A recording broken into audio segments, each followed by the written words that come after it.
गोविंद का दर्शन होता है, गौ माता का दर्शन होता है, वो भाग्यशाली होते हैं। इसका मतलब उनकी भक्ति बढ़ रही है और भगवान के बिल्कुल वो निकट पहुंच रहे हैं वो जीव। ये लक्षण है। भगवान अपना दर्शन देने से पहले भक्तों को स्वप्न में दर्शन देते हैं या संत रूप में दर्शन देते हैं, और जिनकी प्यारे संतों में निष्ठा हो जाए तो भगवान मिलना उनके लिए फिर कोई जटिल नहीं रहता, कठिन नहीं रहता, बहुत सहजता में उनको भगवत प्राप्ति हो जाती है। सुखदेव मुनि कहते हैं, राजा परीक्षित, ये कथा बड़ी अलौकिक है, बड़ी सुंदर है। तो आज भगवान ने अपनी कृपा उनके ऊपर बरसाई है, बड़ी पावन कृपा है ठाकुर जी की। तो सुखदेव जी महाराज जो थे ना, इस श्लोक को सुनने के बाद पिताजी के पास में आए और पिताजी के पास आकर चरणों में गिर पड़े हैं और कहे, गुरुदेव मुझे आप भागवत का सही अर्थ समझाओ, भागवत का सही उपदेश करो, मुझे सच्चा ज्ञान मिलना चाहिए आत्मा परमात्मा का। और भागवत में क्या है प्यारे, आत्मा और परमात्मा का सच्चा ज्ञान है। इसी को हम अमर कथा कहते हैं। आत्मा को अहम को मम धर्म, अर्थात मैं कौन हूं? मैं क्या कोई रमेश महेश गणेश दिनेश सुरेश हूं? नहीं, ये शरीर है प्यारे, इस शरीरों के नाम है। आत्मा तो क्या है, परमात्मा का अंश है, ईश्वर अंश जीव अविनाशी। आत्मा का कभी नाश नहीं होता, आत्मा हर काल में होती है, ध्यान रखना। और भगवान ने हमें संसार में भेजा है निजी कल्याण के लिए। और हमारी आत्मा कब पुष्ट होती है प्यारे, जब हम इस आत्मा को कहीं अच्छी जगह लगाते हैं प्यारे, सत्संग में लेके जाते हैं, शरीर को शरीर में सत्संग में लेके जाते हैं, यहाँ भजन करते हैं, चिंतन करते हैं, कीर्तन करते हैं। तो आत्मा की जो खुराक है वो क्या है, भगवत भक्ति है प्यारे। शरीर की खुराक अन्न है, लेकिन आत्मा की जो खुराक है वो भगवान की भक्ति है।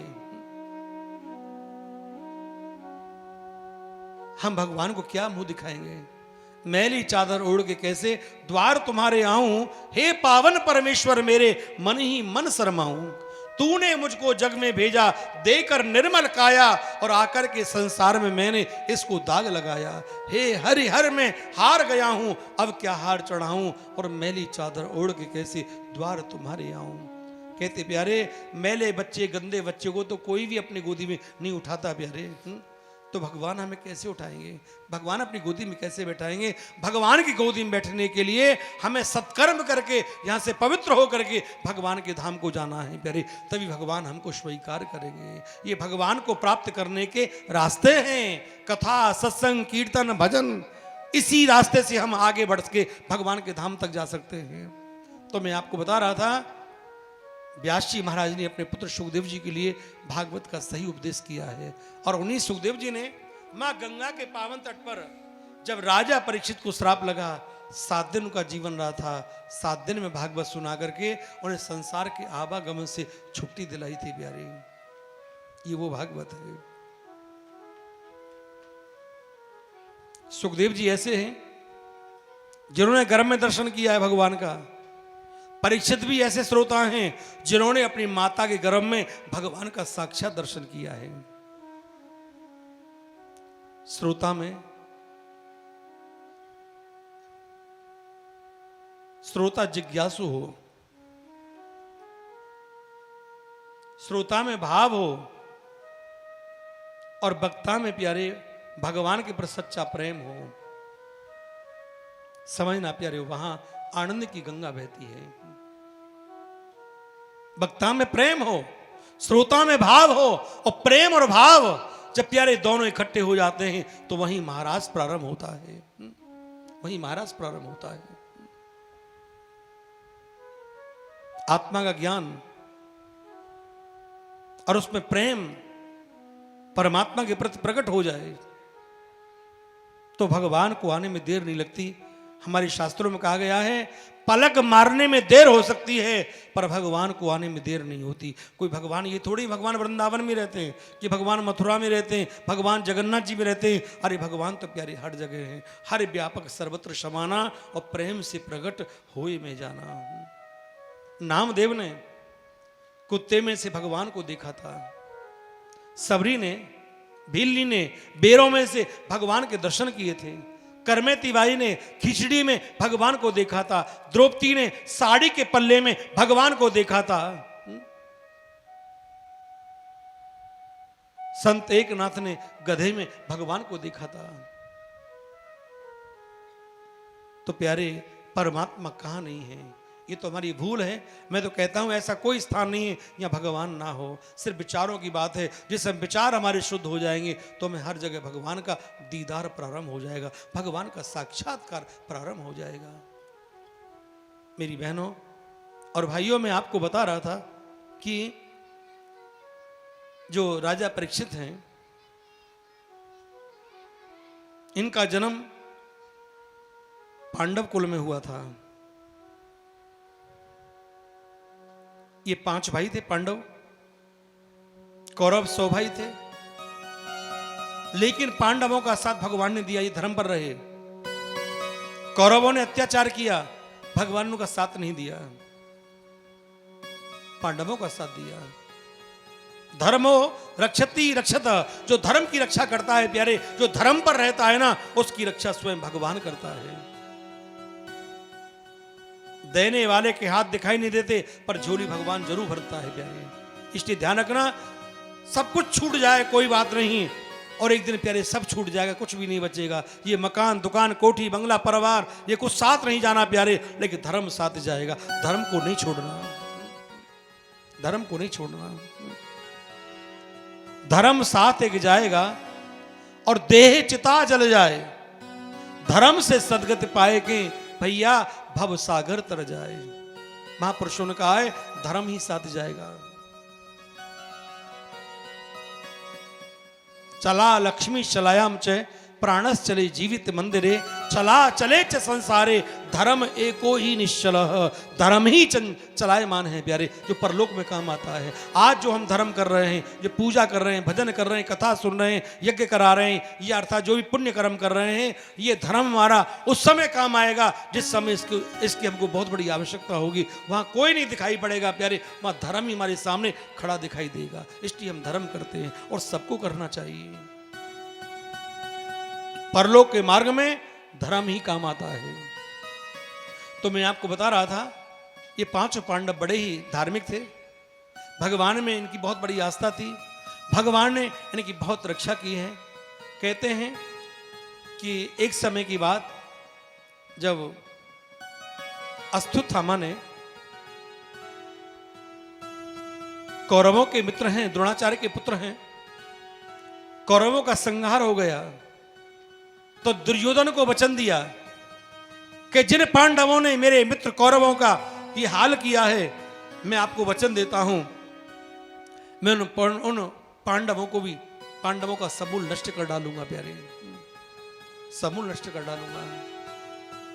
तो उनको पता चला अर्जुन के पुत्र वधु अभिमन्यु की पत्नी, जिसका नाम उत्तरा है, और उत्तरा के गर्भ में एक बालक पल रहा है और आगे चल के यही पांडवों के कुल को बढ़ाएगा। क्यों ना हो, इस बालक को मैं समाप्त कर डालूं। तो अश्वत्थामा ने उस बच्चे को मारने के लिए, प्यारे कहते हैं, ब्रह्मास्त्र का प्रयोग किया था। उत्तरा भगवान को बहुत चाहती थी, भगवान से बहुत प्रेम करती थी, भगवान को दिल से भक्ति करती थी। तो देखा उत्तरा ने मेरे गर्भ को जलाने के लिए अश्वत्थामा ने ब्रह्मास्त्र का प्रयोग किया है। तो उत्तरा भगवान के चरणों में गिर पड़ी, पाए पाए महायोगिन देव देव जगतपते, हे देव, हे नारायण, आप मेरे गर्भ की रक्षा करो, मुझे अपनी कोई परवाह नहीं, मुझे इस गर्भ की रक्षा करने की बहुत बड़ी आवश्यकता है, क्योंकि नहीं तो पांडवों का कुल भी नष्ट हो जाएगा। प्रभु, जब पांडवी स्वर्गारोहण करने के लिए चले जाते हैं, उस समय की बात है प्यारे। तो भगवान ने देखा आज भक्त पर विपत्ति आई है, तो जैसे माता अरणी के गर्भ में भगवान प्रवेश किए हैं, ऐसे ही उत्तरा के गर्भ में भगवान प्रवेश करते हैं और चक्र सुदर्शन के द्वारा उस ब्रह्मास्त्र की शक्ति को नष्ट कर देते हैं, बालक की रक्षा करते हैं। बालक का जन्म हुआ, उसका नाम रखा विष्णुनाथ। लेकिन ये बालक सबके मुंह की तरफ देखता था कि जिसके दर्शन मैंने मैया के पेट में किए थे वो कहां हैं। तो सबकी परीक्षा करने के कारण से इस बालक का नाम परीक्षित पड़ गया। और जो परीक्षित थे प्यारे, ये बड़ी धर्मात्मा थे। माता पिता के लक्षण बच्चों में जरूर आते हैं। जब माँ बाप उनके धार्मिक हैं तो बच्चों में भी संस्कार आते हैं। तो ये बालक परीक्षित आगे राजा हुआ, बड़ा धार्मिक था। गौ ब्राह्मण संत इनका बहुत आदर मान करता था। गौ सेवा उनका मुख्य धर्म था। लोगों को अपने जीवन में गौ सेवा जरूर करनी चाहिए। गौ सेवा करने वाला गोविंद को जल्दी प्राप्त करता है। तो राजा परीक्षित जो थे ना, बहुत गौ सेवा करते थे। एक बार क्या देखा उन्होंने, इनके राज्य में सुबह का समय था, ये घूम रहे थे। एक गौ माता, आंखों में आंसू बह रहे थे, शरीर पर बड़े घाव हो रहे थे गौ माता के। एक काले रंग का पुरुष उन पर लाठी बरसाते हुए चला आ रहा है।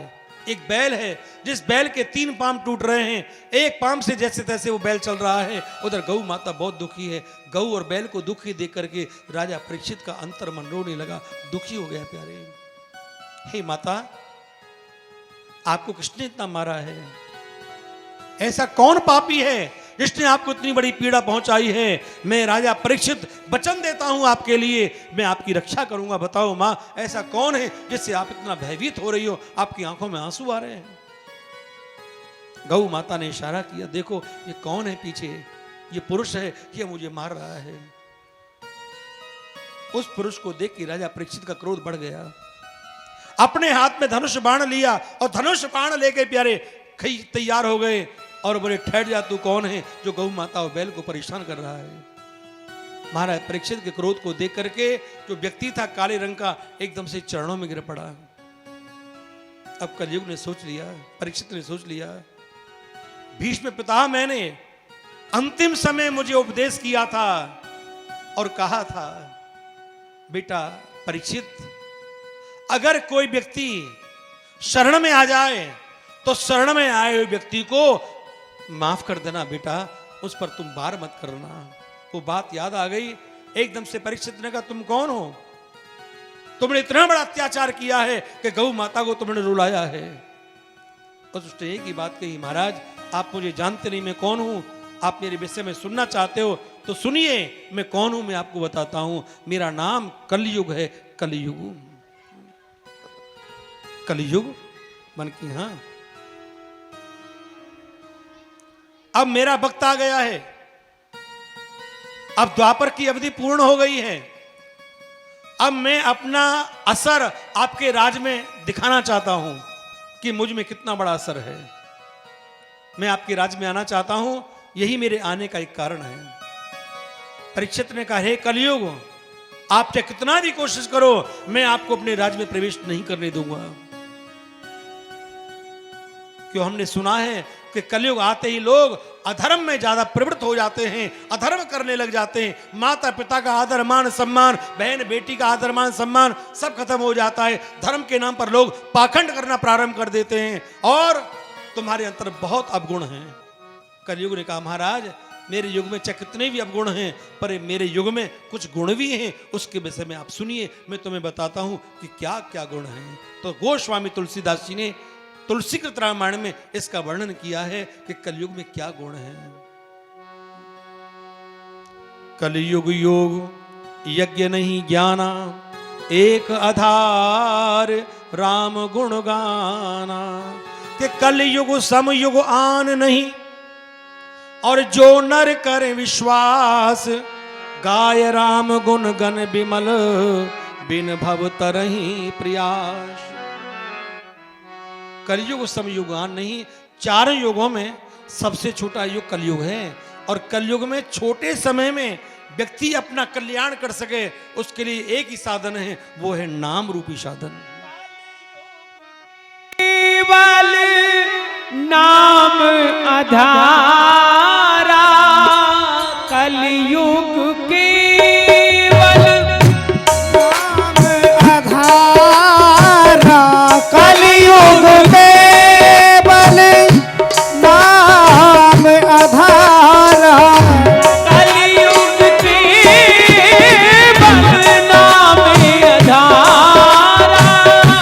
कलयुग केवल नाम आधारा सुमरि सुमरि नर उतरहि पारा सुमित रह पारा सुमिरि सुमिरि नर उतरहि पारा कलयुग सब नहीं आन युग जो नर कर विश्वास कलयुग सब नहीं आन युग जो नर कर विश्वास गाय राम गुण गण विमल बिन भव करहि प्रयास। गाय राम गुण गण विमल बिन भव करहि प्रिया बिन भव करहि प्रिया हो कलयुग केवल नाम आधारा कलयुग केवल नाम आधारा कबीर सुबीर नर उतरहि पारा सुबीर सुबीर नर उतरहि पारा। इंसान योग यज्ञ जप तप नहीं कर सकता और कलयुग एक नाम के सहारे से ही अपना कलयुग का इंसान अपना उद्धार कर लेता है। नाम जप नाम जप नाम जप बाबरे, मन लगे ना लगे इसकी हमें चिंता नहीं करनी प्यारे, पर आपको भगवान का नाम जपना है। जिस देश में जिस वेश में परिवेश में रहो राधा रमण राधा रमण राधा रमण कहो। जिस योग में चाहे भोग में चाहे शोक में रहो राधा रमण राधा रमण राधा रमण कहो। कलयुग केवल नाम आधारा। और महाराज कलयुग ने एक ही बात कही, सत्युग का आदमी 100 वर्ष तप करे, त्रेता का इंसान 10 वर्ष तक यज्ञ करे, द्वापर का इंसान 1 वर्ष तक जप करे। जितना पुण्य उस व्यक्ति को वो सब कुछ करने से मिलता है उतने बड़े पुण्य की प्राप्ति कलयुग के इंसान को मात्र 1 घड़ी नाम जप करने से फल प्राप्त हो जाता है। 1 घड़ी में उतने बड़े फल की प्राप्ति है। और वैसे भी कलयुग में इंसान की उम्र बहुत कम हो जाती है। कहते हैं सत्युग का इंसान कम से कम 1 लाख वर्ष तक उसकी आयु होती थी। 1 लाख वर्ष तक कम से कम जिंदा रहता था सत्युग का इंसान। त्रेता में 1 लाख के सामने से 1 शून्य खत्म हो गई। त्रेता के इंसान की उम्र 10,000 वर्ष की हो गई। द्वापर के इंसान की उम्र 1000 के सामने से 1 शून्य खत्म हो गई, 100 वर्ष की हो गई, 1000 वर्ष की हो गई प्यारे। उसके बाद कलयुग आया, 1000 के सामने से 1 शून्य खत्म हो गई, 100 वर्ष की आयु कलयुग के इंसान की पूरी आयु कही गई है। और कहते हैं जैसे जैसे कलयुग बढ़ता चला जाएगा इंसान की उम्र धीरे धीरे अपने आप स्वतः ही खत्म होती चली जाएगी। और 100 वर्ष से घटते घटते जब कहते इंसान की उम्र 10 साल की हो जाए और 10 साल की उम्र में ही घर में नाती पंती हो जाए तब समझना प्यारे घोर कलयुग आ गया।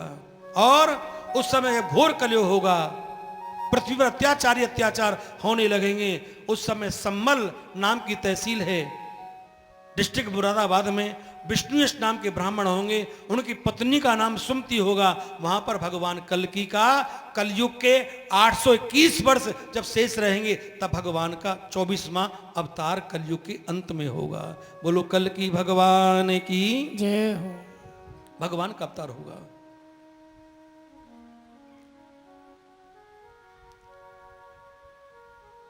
सबसे छोटी उम्र कलयुग की बताई है, जिसका प्रमाण भागवत में आया है 4,32,000 वर्ष। इससे पहले जो युग था वो द्वापर था, उसकी उम्र थी 8,64,000 वर्ष। द्वापर से पहले आया त्रेता, उसकी उम्र थी 12,96,000 वर्ष। उससे पहले था सतयुग, सतयुग की उम्र थी 17,28,000 वर्ष। लगा लो सतयुग में 17,28,000 वर्ष का सतयुग था, और आज कलयुग 4,32,000 वर्ष का रह गया है, जिसमें से मात्र 5452 साल अभी निकले हैं। 4,32,000 वर्ष में से मात्र 5400 वर्ष निकले हैं, लगा लो। लेकिन ये कहा गया है शास्त्रों में 4,32,000 वर्ष भी बहुत बड़ी बात हो जाएगी। कलयुग में जब जब सोमवती मावस्या पड़ती है, और सोमवती मावस्या का इतना बड़ा पुण्य है कि उससे कलयुग की अवधि 1 वर्ष खत्म हो जाती है प्यारे। ऐसे कलयुग में 4 लाख बार सोमवती मावस्याएं पड़ेंगी तो 4 लाख वर्ष तो वैसे ही गल जाएंगे। कलयुग की उम्र मात्र 32,000 वर्ष की बचेगी, और जिस 32,000 वर्ष में से अभी आपके 5,500 वर्ष के करीब निकल रहे हैं, 5.5 पूरे नहीं हुए हैं। अभी तो कलयुग कितना बचा है आप ही लगा लो प्यारे। 26,500 वर्ष कलयुग शेष और है। अब विचार कर लिया कि कलयुग में इतना बड़ा गुण है। हे कलयुग, मैं आपको अपने राज्य में कुछ स्थान देता हूं अगर आप में ये गुण है। पर महाराज क्या स्थान देते हो?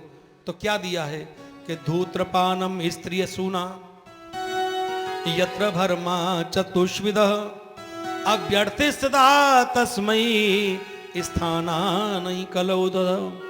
हे कलयुग, यहां पर जुआ होता है, यहां पर मदरापान होता है, यहां पर कलह होता है, और यहां पर वेश्यागमन होता है। हे कलयुग, 4 स्थान पर आप मेरे राज्य में प्रवेश करो और कहीं नहीं आपको आना है।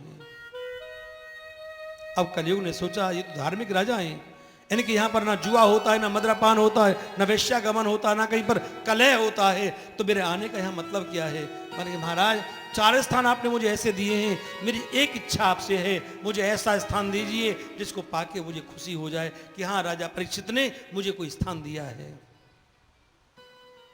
तो परीक्षित ने कहा तुम इतनी बड़ी विशेषता है तो कलयुग संसार के लोग सोने को सबसे बड़ा कीमती मानते हैं, सोने को सबसे अच्छा मानते हैं।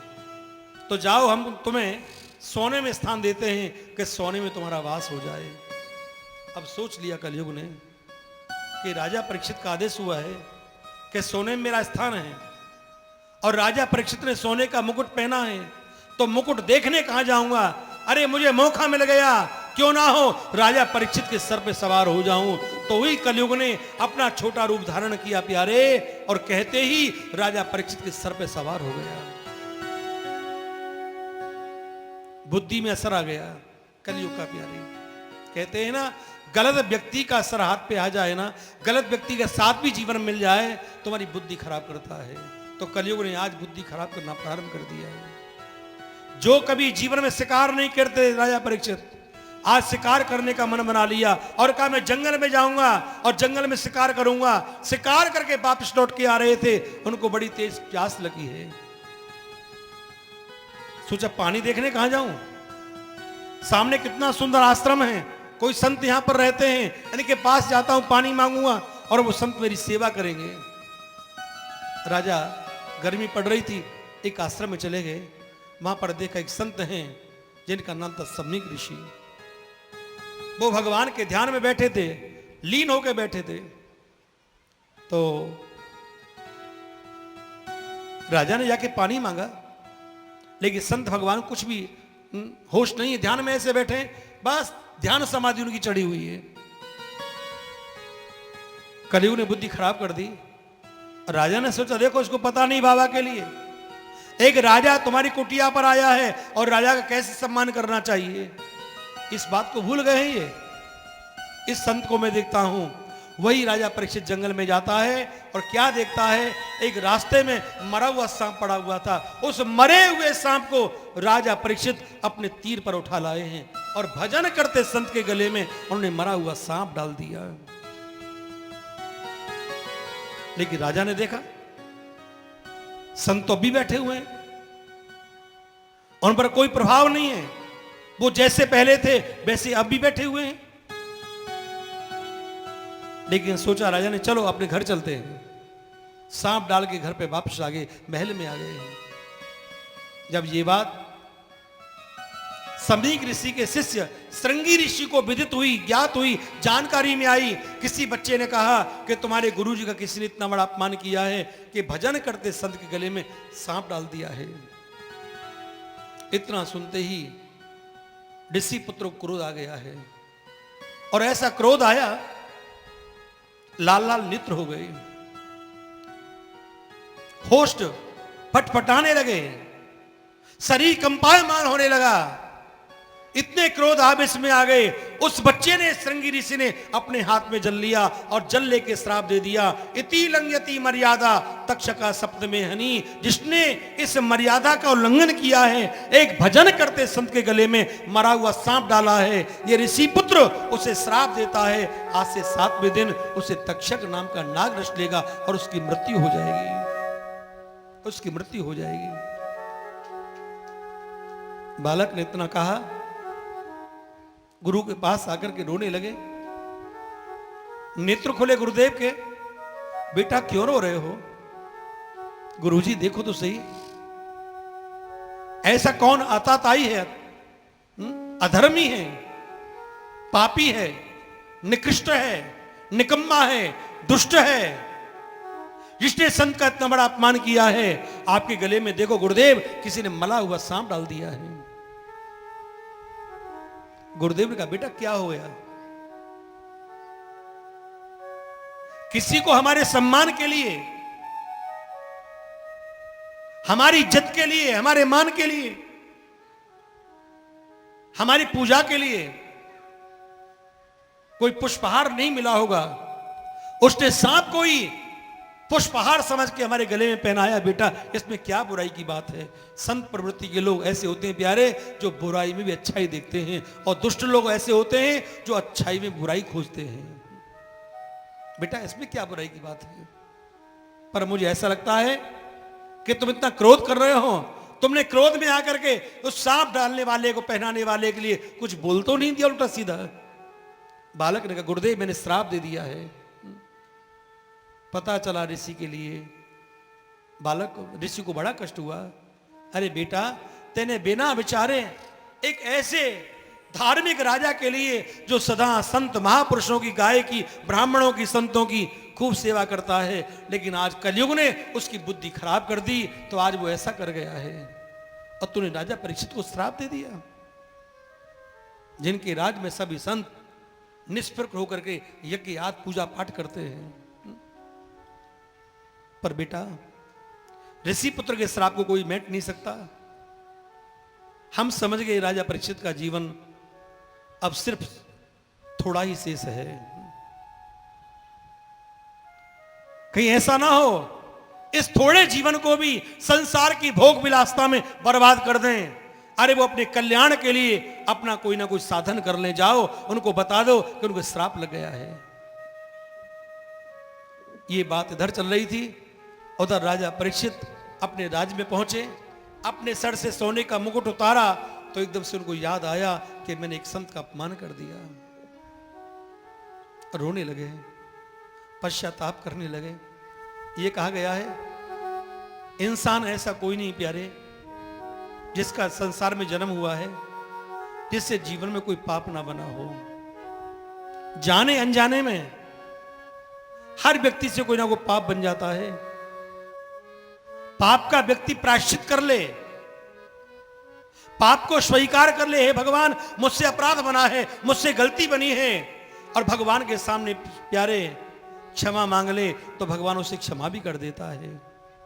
मैं तो कहता हूं आप जीवन में कोई अपराध बन जाए ना, चाहे संसार के लोगों के सामने मत कहो, पर कम से कम भगवान से तो कहो प्यारे,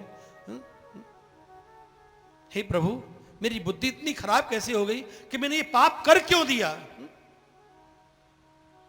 अगर शुद्ध भाव से प्यारे हम भगवान के सामने क्षमा मांगते तो भगवान उस पाप को भी हमारे को माफ कर देते हैं। जो व्यक्ति भगवान से भी नहीं डरता प्यारे, अपनी अकड़ में रहता है, आज का इंसान थोड़ा धन क्या हुआ कि धन के पीछे भगवान को ही भूल जाता है। एक परिवार की बात तो छोड़ो, भगवान को भी कुछ नहीं समझता प्यारे।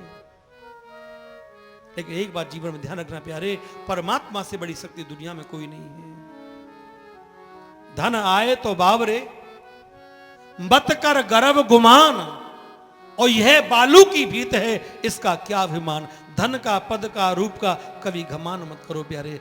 ये तो 4 दिन की चांदनी और फिर अंधेरी रात। 4 दिन की चांदनी फिर अंधेरी रात। सुखदेव मुनि कहते हैं राजा परीक्षित, आज वही राजा जो है राजा परीक्षित अपने पाप का प्रायश्चित करने लगे।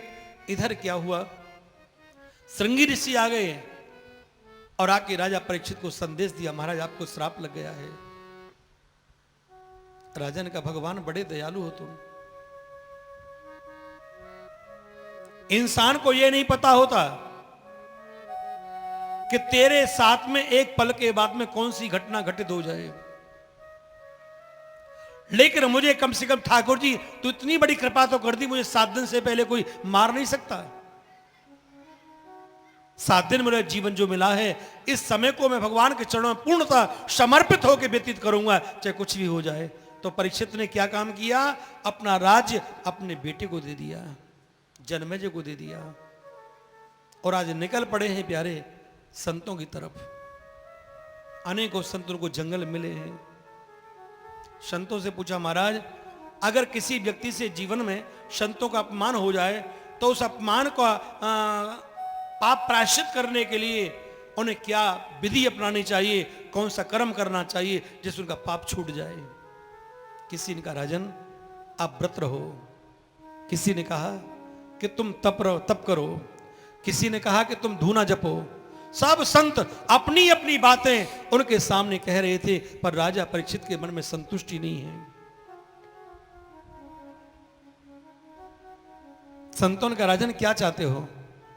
उनका महाराज मेरी एक ही इच्छा है, अब जीवन 7 दिन का बचा है, 7 दिन में ऐसा कोई अनुष्ठान मैं करूं जो मेरे जन्म जन्मांतर सुधर जाए।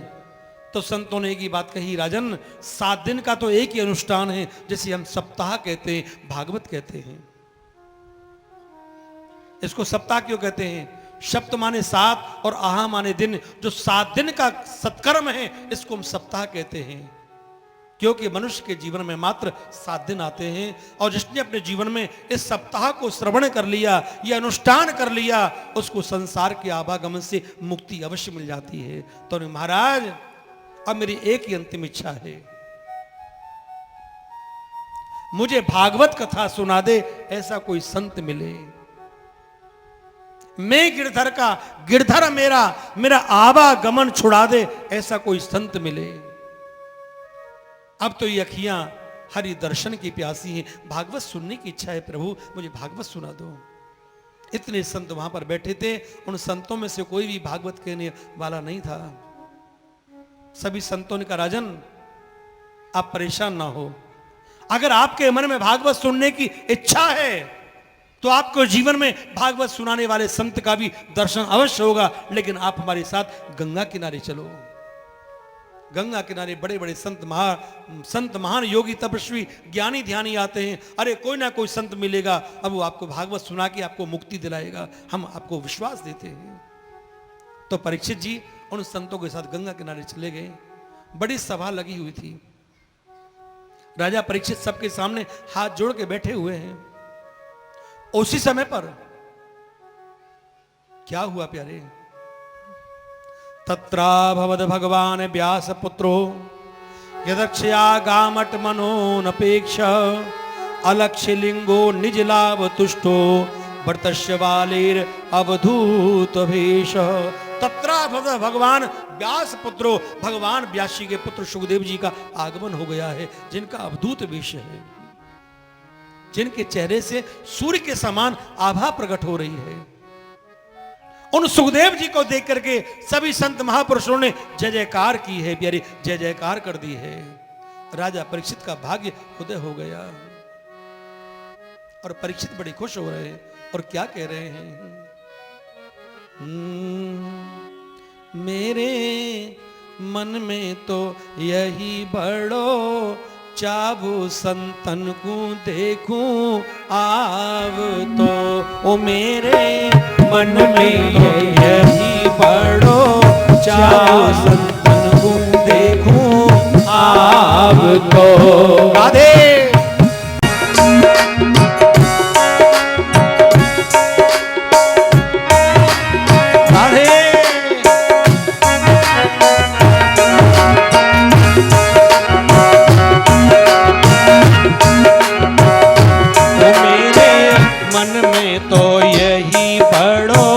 चावो संतन को देखूं आव तो, ओ मेरे मन में यही बड़ो चाव संतन को देखूं आव तो।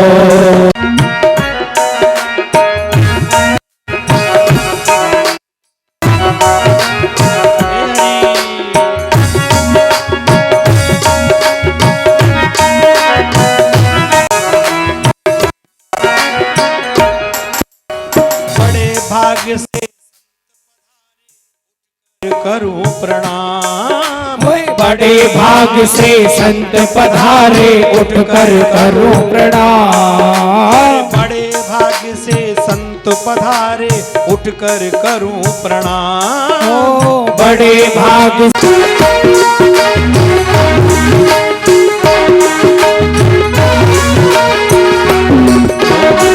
मन में तो यही बड़ो चाव संतन को देखूं आज तो, मेरे मन में यही तो बड़ो चाव संतन को देखूं आज तो।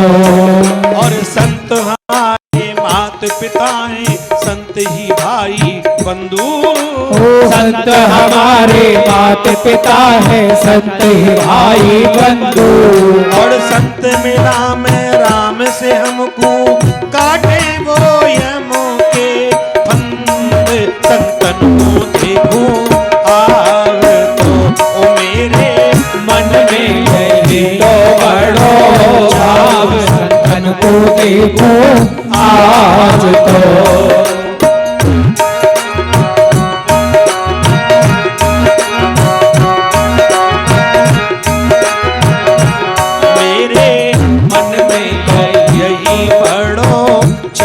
संतन को देखूं आव तो, और कैसे भक्ति करूं मैं हर की होकर के निष्काम, कैसे भक्ति करूं मैं हर की होकर के निष्काम, ऐसी युक्ति बताओ मेरे सद्गुरु सुमरु सदा तेरो नाम, संतन को देखूं आव तो, ओ मेरे मन में यही तो बड़ो चाव संतन को आज तो, मेरे मन में तो यही बड़ो चाव संतन को देखूं आव तो, मेरे मन में यही बड़ो चाव संतन को देखूं आज तो, मेरे मन में यही बड़ो चाव संतन को देखूं आज तो, मेरे मन में यही तो बड़ो चाव संतन को देखूं आज तो। जय जय श्री राधे, जय जय श्री राधे। मेरे मन में तो यही बड़ो चाव संतन को देखूं आव तो। ध्यान रखना प्यारे, भगवान ने कहा है जब भक्तों को अपनी जिंदगी में संतों के प्रति एक श्रद्धा भाव प्रकट हो जाए, सेवा भाव प्रकट हो जाए, तो समझना अब भगवान उससे दूर नहीं है। भगवान उससे मिलना चाहते हैं, लेकिन अपना दर्शन देने से पहले भक्तों के जीवन में संत भेजते हैं, सदगुरु भेजते हैं, उनमें हमारी सच्ची निष्ठा हो जाए, वो कृपा करें तो भगवान का मिलना भी असंभव नहीं है। ये हमारे एक बार नहीं अनेकों बार हर पुराण में आया है प्यारे। भगवान अपना दर्शन देने से पहले भगवान सीधे नहीं मिलते। भगवान से मिलने के लिए भी पहले हमें उन भगवान का गुणानुवाद करने वाले, भगवान का चिंतन करने वाले, भगवान का सुमरण करने वाले महापुरुषों की सन्निधि में आना पड़ता है। उनका आशीर्वाद हमको स्वीकार करना पड़ता है, तब गोविंद कृपा हमारे जीवन में बरसती है, हरि कृपा हमारे जीवन में बरसती है प्यारे, निश्चित बरसती है। मेरी बहनों, मैं आपको बता रहा था कि सुखदेव जी आए, तत्रा भवद भगवान व्यास पुत्रो, सब संतों ने जय जयकार किया। का राजा परीक्षित, अब तुम्हारा कल्याण अवश्य है, तुमको मुक्ति का द्वार मिलेगा, क्योंकि व्यास नंदन सुखदेव जी का आगमन हो गया है। और सुखदेव कुछ साधारण संत नहीं है, ये परमहंस हैं। और भागवत जो है ना, परमहंसों की संगता है। भक्ति ज्ञान वैराग की यहाँ पर त्रिवेणी बहती है, उसे हम भागवत कहते हैं। यहाँ पर भक्ति भी मिलती है, ज्ञान भी मिलता है प्यारे, और वैराग्य होता है व्यक्ति को, सच्चा ज्ञान होता है कि वास्तव में अपना कोई नहीं है, परमात्मा के अलावा कोई भी नहीं है, सब जीते जी की हाय माया है। आंख खुल रही है ना, तब तक तेरे सब अपने हैं, और आंख बंद होने के बाद में सब कहेंगे इसको हटाओ जल्दी, ये मिट्टी हो गया है, ये भूत बन के चिपट ना जाएगा। यही जीवन की सच्चाई है प्यारे। एक परमात्मा अपना है, उसको भज भज गोविंदम, भज गोविंदम, गोविंदम भज मूढ़ मते। वो संसार में जीने के लिए हमें ये सब लीलाएं करनी पड़ती हैं, लेकिन वास्तव में गहराई से सोचा जाए तो ठाकुर जी के अलावा अपना सच्चा साथी कोई नहीं है, कोई नहीं अपना प्यारे। मेरी बहनों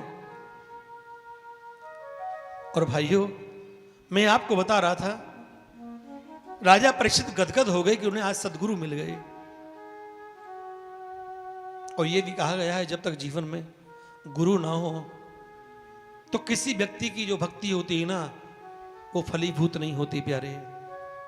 अपनी भक्ति को फलीभूत करने के लिए जब तक जीवन में हम किसी महापुरुष के प्रति ना जुड़ें, उनके प्रति गुरु भाव ना रखें प्यारे, तो भी हम भगवान से दूर हो जाते, पास रह करके भी भगवान से दूर हो जाते हैं। इसलिए हर व्यक्ति को जीवन में आपको जो भी श्रेष्ठ पुरुष दिखाई पड़े, कोई महापुरुष दिखाई दे, कोई सच्चा संत दिखाई दे प्यारे, जिसमें आपकी निष्ठा हो, उसको अपना जीवन में गुरु जरूर धारण कर लो प्यारे। और वैसे कार्तिक में गुरु दीक्षा का विशेष महत्व होता है। जिसने जीवन में कभी गुरु दीक्षा ना ली हो, कार्तिक मास में गुरु दीक्षा लेता है ना, तो कार्तिक मास की गुरु दीक्षा जीव को अवश्य परमात्मा का दर्शन कराती है, परमात्मा की प्राप्ति कराती है। आपको जहां भी जिस संत में निष्ठा हो, आप वहां दीक्षा लो प्यारे, जिसमें आपका भाव बनता हो, पर दीक्षा जीवन में जरूर लीजिए। मेरी बहनों, मैं आपको बता रहा था कि अब राजा परीक्षित ने कहा मुझे सदगुरु मिल गए, चरणों में गिर पड़े हैं, का गुरुदेव मेरे जीवन का कल्याण करो, मेरे जीवन का कल्याण करो, मैं आपका शिष्य हूं, मैं भटक रहा हूं संसार में, कहीं मैं अधोगति में ना चला जाऊं, मेरा जीवन बहुत थोड़ा बचा है। मैं कहता हूं मेरे बहन भाइयों, जो जीवन शेष है यही तेरे जीवन का विशेष है प्यारे। बहुत गई थोड़ी रही, येहू बीती जाए। क्यों जीवन का कोई भरोसा नहीं किसी का प्यारे। तो राजा परीक्षित ने सुखदेव जी में अपना गुरु भाव देखा, उनसे गुरु मंत्र लिया है, और परीक्षित ने एक ही प्रश्न किया है सुखदेव जी से, महाराज जिस व्यक्ति की मृत्यु 7 दिन में होने वाली हो, उसे अपने कल्याण के लिए क्या करना चाहिए? तो गुरु जी ने कहा, सुखदेव जी ने, बेटा परीक्षित, ये प्रश्न आपने सिर्फ अपने लिए नहीं किया है, इस प्रश्न में संसार के हर व्यक्ति का प्रश्न छुपा हुआ है। संसार के हर प्राणी के जन्म 7 दिन में और मरण 7 दिन में है। अरे उनके लिए अपने जीवन में भागवत अनुष्ठान करना चाहिए, भागवत सुननी चाहिए। महाराज वो भागवत मुझे कौन सुनाएगा, इच्छा मेरी बहुत ज्यादा है, मैं भागवत सुनूं। तो सुखदेव ने कहा, राजा परीक्षित, शायद भगवान की प्रेरणा आपके लिए मुझे हुई है, और इसलिए मैं आज गंगा किनारे स्नान करने आया हूं। शायद मुझे भी अपनी वाणी को पवित्र करने के लिए और तुझे अपने मन को शुद्ध करने के लिए भगवान ने अवसर दिया है। क्यों ना हो वो कथा मैं तुमको सुनाऊं। जिससे तुम्हारा कल्याण हो सके। परीक्षित महाराज चरणों में गिर पड़े। एक भागवत कथा, और वो भी गुरु मुख से। इससे बड़ा सौभाग्य गुरुदेव मेरा कोई हो नहीं सकता। आपने मेरे जीवन में बस गागर में सागर भरती गुरुदेव, आपने मेरे जीवन के दुख को समाप्त कर दिया। अब सौंप दिया इस जीवन का सब भार तुम्हारे हाथों में है, जीत तुम्हारे हाथों में और हार तुम्हारे हाथों में। जो जग में रहूं तो ऐसे रहूं जैसे जल में कमल का फूल रहे, मेरे सब गुण दोष समर्पित हों भगवान तुम्हारे हाथों में। अब सौंप दिया इस जीवन का।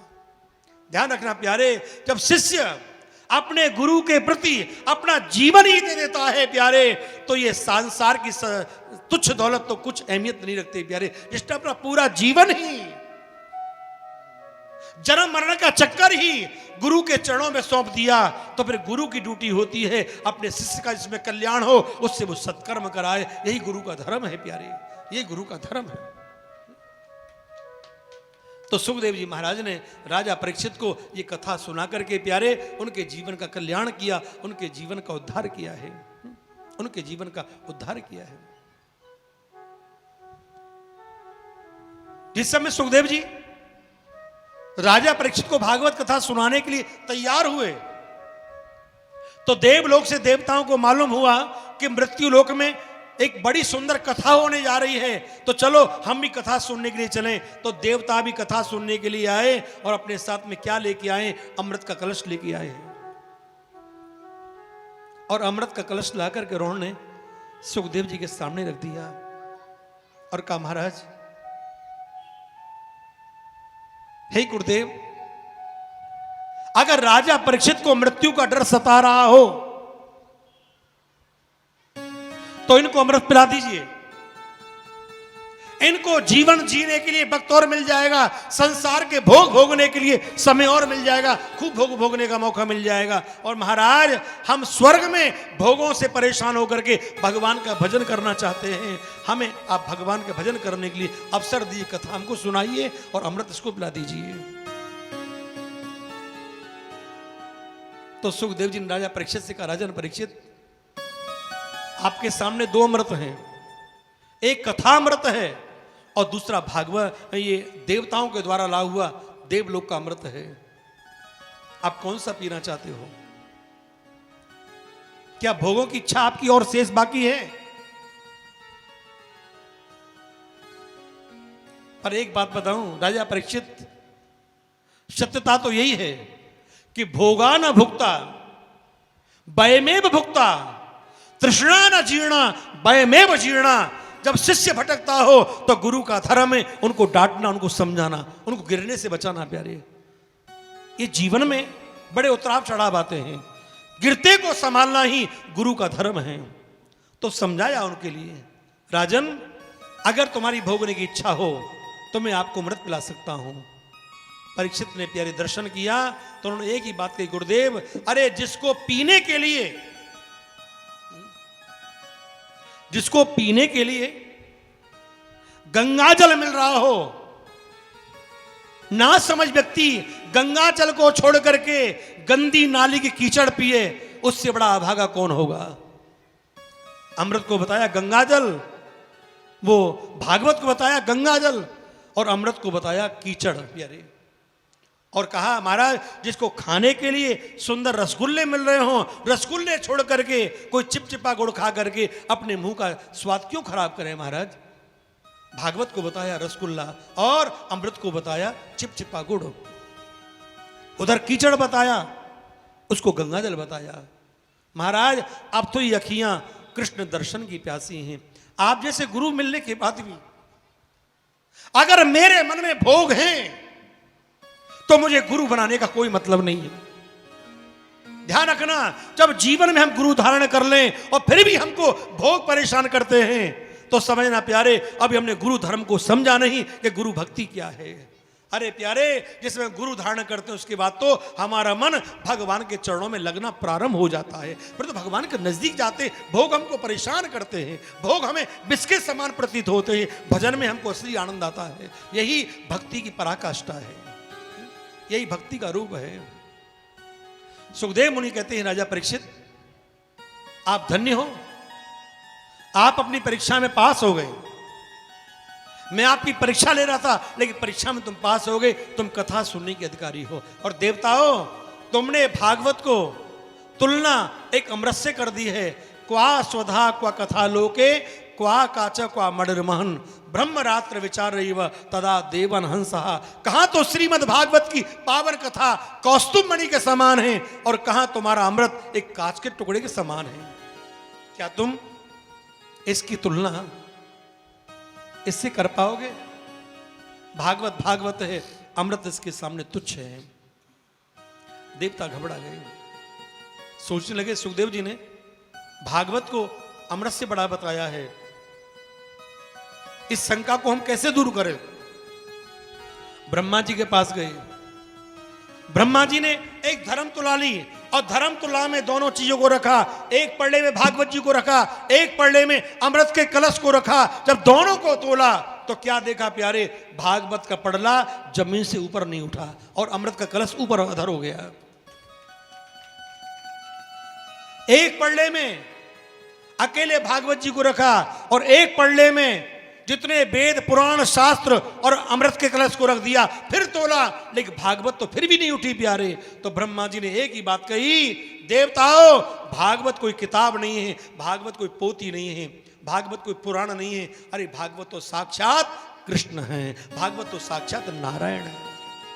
ये ब्रह्मा जी के मुंह से निकला है।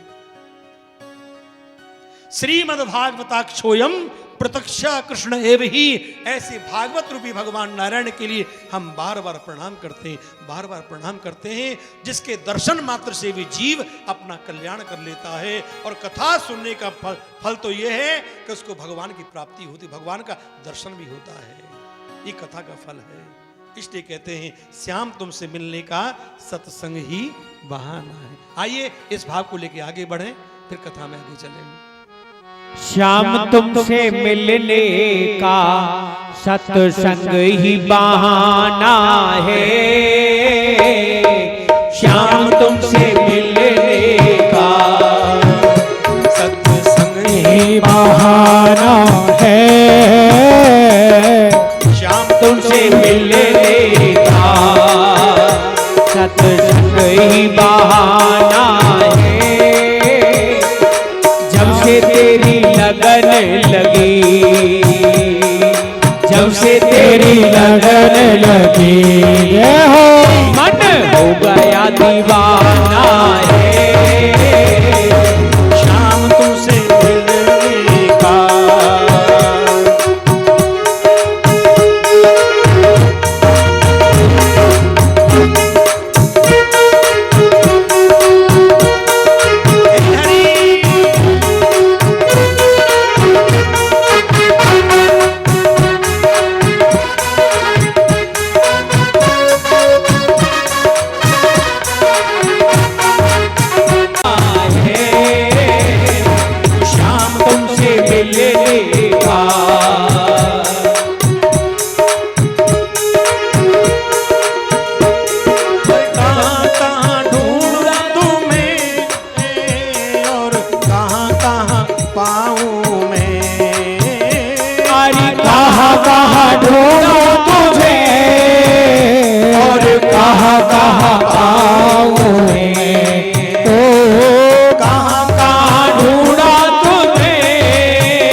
भक्तों के दिल में वो मेरे श्याम का ठिकाना है।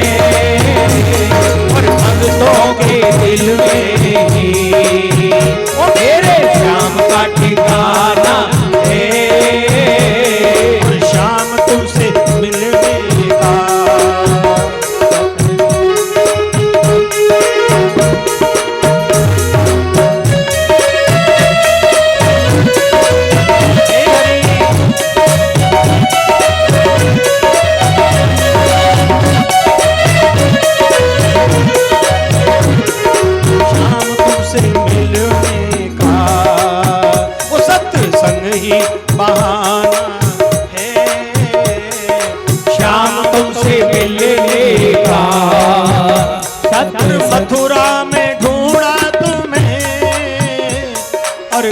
गोकुल में पाया है।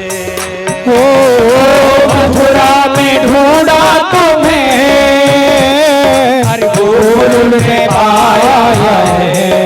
ओ मथुरा में ढूंढा तुम्हें और गोकुल में पाया है।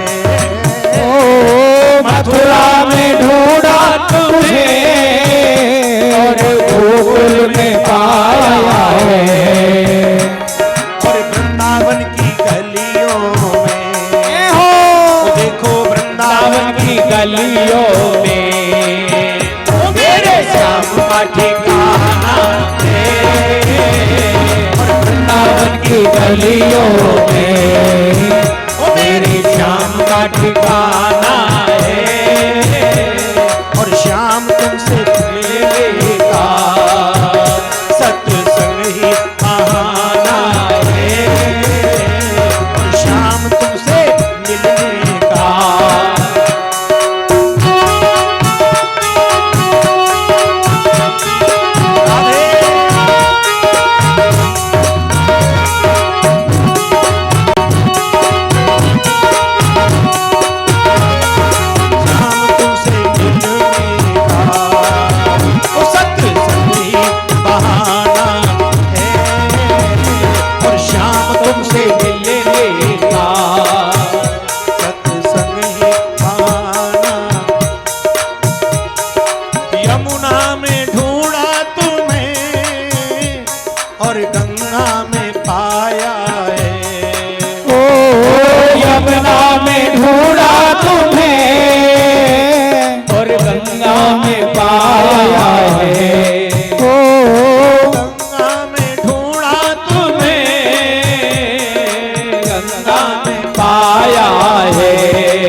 तट पे कान्हा खड़ा था सखीपन घट पे। कान्हा खड़ा था भाई अकेली बनिया गई ओ बंसी वाले ने घेर लगी, अकेली बनिया गई। ओ मुरली वाले ने घेर लगी अकेली बनिया गई। ओ मुरली वाले ने घेर लगी, अकेली बनिया गई। और हार मेरा भीगा श्रृंगार मेरा भीगा मेरा भीगा हार मेरा भीगा श्रृंगार मेरा भीगा। चूंदर फाड़ दई अकेली बनी अकेली बनिया गई। मुरली वाले ने घेर लगी, अकेली बनिया गई।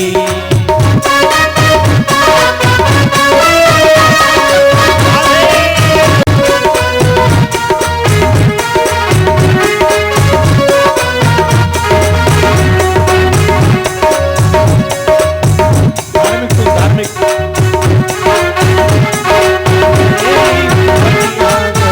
ओ मुरली वाले ने घेर लई अकेली बनिया गई।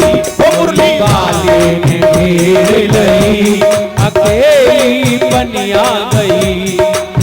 बड़ा नटखट है श्याम समरिया बड़ा नटखट है है श्याम समरिया। भिगो दई मेरी कोरी चुनरिया भिगो दई मेरी थोड़े चुनरिया।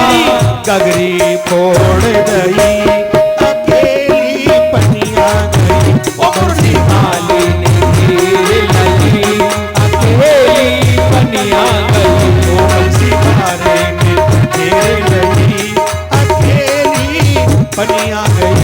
मुरली वाली बांके बिहारी लाल की जय जय श्री राधे। मेरी बहनों मैं आपको बता रहा था, देखो मेरी बहनों, आज सुखदेव जी ने राजा परीक्षित को कथा सुनाई, सृष्टि वर्णन, उत्तानपाद का पावन चरित्र, ध्रुव चरित्र। ध्रुव जी महाराज ने 5 वर्ष की अवस्था में 5 महीने तप किया, भगवान को प्राप्त किया। महाराज मनु की पुत्री देवहूति का विवाह ऋषि कर्दम के साथ हुआ, जिनके घर में 9 कन्याएं हुई। 9 कन्या का मतलब नवदा भक्ति है। जब नवदा भक्ति चित्त में प्रकट होती है, 10वें भगवान नारायण प्रकट होते हैं। ऐसा प्रसंग आज की कथा में हम सुना रहे हैं आपको, और ज़्यादा विलंब नहीं करेंगे। जो कथा का जो समय है हमारा वो 2 से 6 है, और 6 का मतलब 6 ही रहेगा, 6 से आगे नहीं बढ़ाएंगे। बोलो कन्हैया लाल लाल की जय। जय जय श्री राधे। का एक संकल्प लेना है, और वो संकल्प आपको अपने जीवन में पूरा करना है, और आपका संकल्प एक ही होगा प्यारे। साथ एक अब लेकर आएंगे। तो आज दूसरा दिन था, कुछ संख्या बल बड़ा है, लेकिन कल और भी ज्यादा होना चाहिए। कन्हैया जी की आरती और झिंगला परिवार, उससे मेरी गुजारिश है कि आए वो आरती करें।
दोस्त जी